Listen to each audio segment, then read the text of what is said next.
Hello, I'm Tom and welcome to episode 2. It's been nearly an entire month since I purchased the DJI Mini Pro 3 drone and started my drone journey. It's been a really fun month, but I'm going to just start with the truth.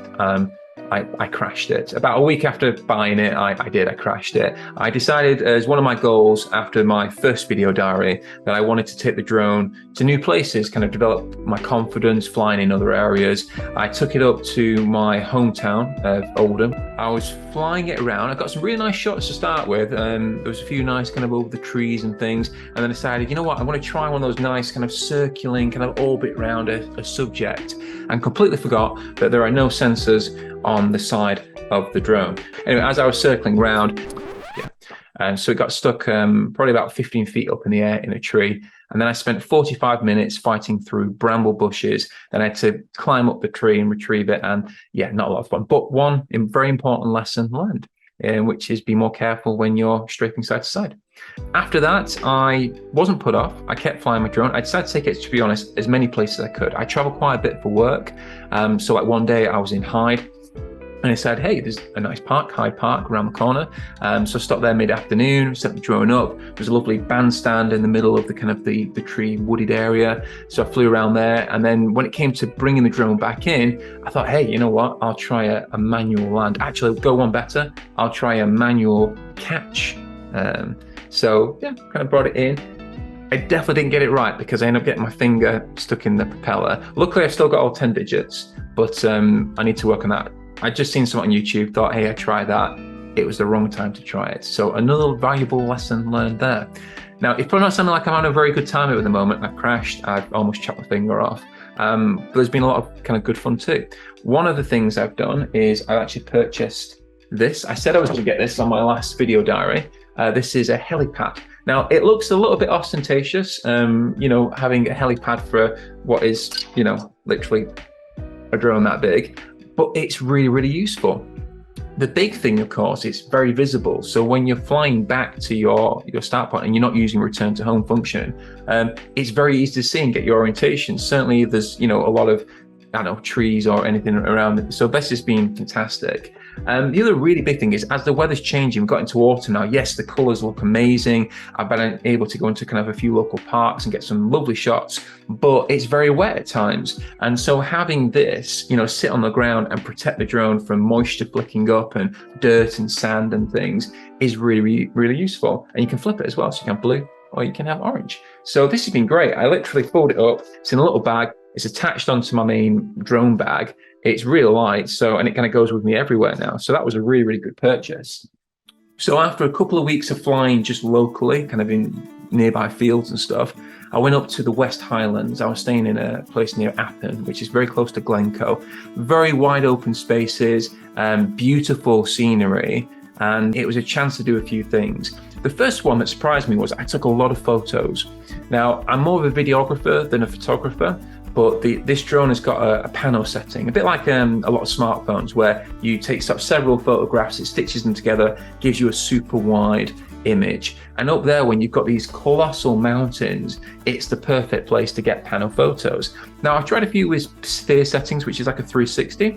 Okay, wasn't really to my personal taste, but the more kind of 180 wide, oh, that was fantastic because you can get so much wider than you can with the video settings.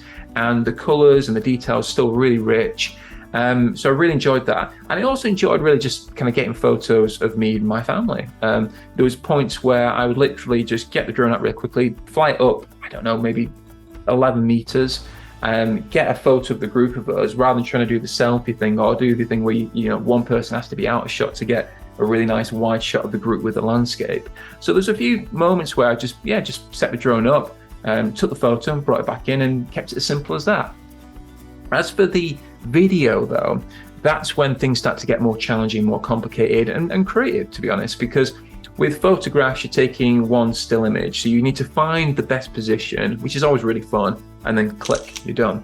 With video, you're really mapping a route. You could just fly it up, hit record, and then allow the action on camera to kind of keep the engagement of the audience. But I think if you're moving the camera, it's so much more interesting, whether it's tracking forwards, backwards, going up and down, curving, doing all sorts. So trying to figure out what the drone is capable of, trying to stay safe, trying to be creative. That is a really interesting challenge. And to be fair, that's the thing that's really drawn me to wanting to fly a drone more than anything, is to kind of get that perspective, understand that perspective, and see what I can create and capture.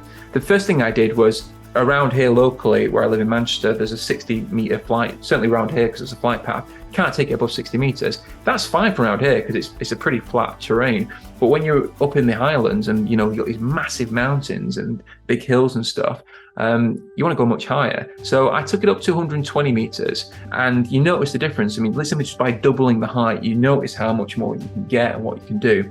The challenge with that, of course, is it's usually a lot windier further up, and also it takes longer for it to come back down. But I got some really nice stuff and had a lot of fun. Again, kept it really simple. With the height, I usually just flew it forwards or backwards. I wasn't doing anything too intricate, but I got a lot of different sceneries. And there was moments, like for example, one day I went up on a ski lift and we got to the top and it was just fog. And we were really disappointed because we didn't get to see these lovely kind of panoramic views. And just as we were about to come back down, you could see it just starting to part. So we waited a little bit longer, and then we were probably about 680 meters up at this point, and it cleared, and we got a beautiful view. And I was able to get a few shots of some family members going down on the ski lift, and that was just a really good kind of challenge. I didn't want to fly too close and create a safety issue, but I also wanted to get something that was really nice. And so yeah, just that's when I started to play around with the kind of curvature of movements a lot more, rather than just straightforward flying, literally forward flying. Probably the best shot that I got of the week was at the Glenfinnan Viaduct. Now, if you've not been to Scotland, you will probably associate this place with the Harry Potter films. It's a very famous scene with the Hogwarts Express and the forward angular flying around it. I didn't even have time actually to kind of get out and go and join the rest of the tourists, really.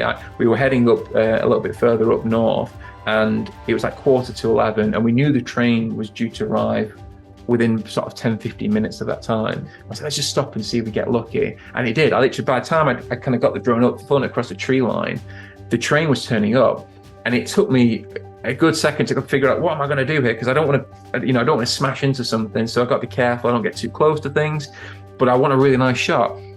So at first it was very static and a bit jerky, and then I sort of found my position, and then I sort of very carefully kind of like pulled back on the two joysticks and just held it. I was like a vice, just kind of clamped in there.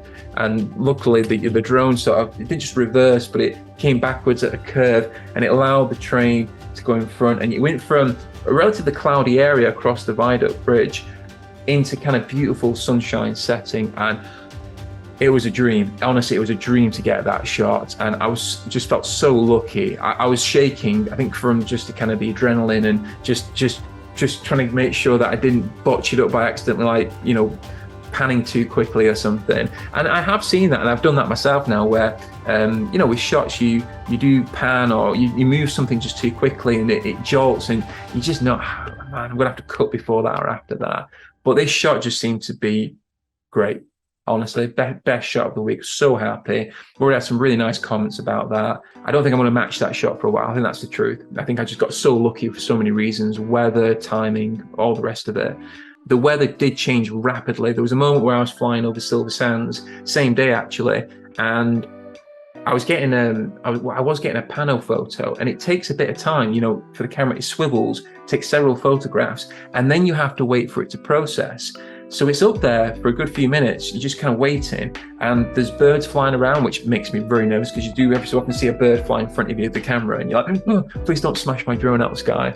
And then the other thing is when you feel a few drops of rain on your head, and you're, oh no, and then you've got to fly it back in. So certainly if you're a lot higher, if you're flying up to 100 meters up in the air, you've got to fly it back safely. And before the moisture gets in the propellers and in the motors, and it just plummets to the ground. I assume that's what it would probably do. That might be a bit dramatic. I've not done that, but there's other times as well where you get a warning on through the app on the device where it's like wind is too strong, and when it's too windy, it disables functions like return to home. And there was a bit where I was filming around a waterfall. That was another great scenery, but if you get too close to it just throws the GPS off. So having functionality disabled because of elements around you it gets your heart going a little bit. So yeah, I'm still kind of in the newbie phase. It's a bit like when you buy a new phone, and that for that first week, most of us probably just, we kind of care for it a bit like a human being. You don't want to get a single scratch on it, you don't want to drop it, you don't want to get it wet. And then within a matter of weeks or months, with so much more casual things. So I do feel like I'm a little bit more casual now. I've been a bit more daring, a bit more confident, courageous, I think the word, getting out of my comfort zone with this drone. But I still feel like I've got a bit of a way to go. And hopefully in another month, I'll see my progress, go further, see development, hopefully in my shots. I'm still sort of playing around with things like color grading. I feel like I'm probably doing quite safe color grading options at the moment for my drone footage. I've not had to stabilize any of my shots yet. But yeah, just constantly playing around. So I think from this episode, I think flying in new places, getting that confidence to take it out somewhere new where I'm maybe less familiar with the terrain and what's around me, using my observation skills so that I'm safe and not crashing into trees. That's really important. So that's what I've taken from this month's episode. And I can't wait to see what happens next month.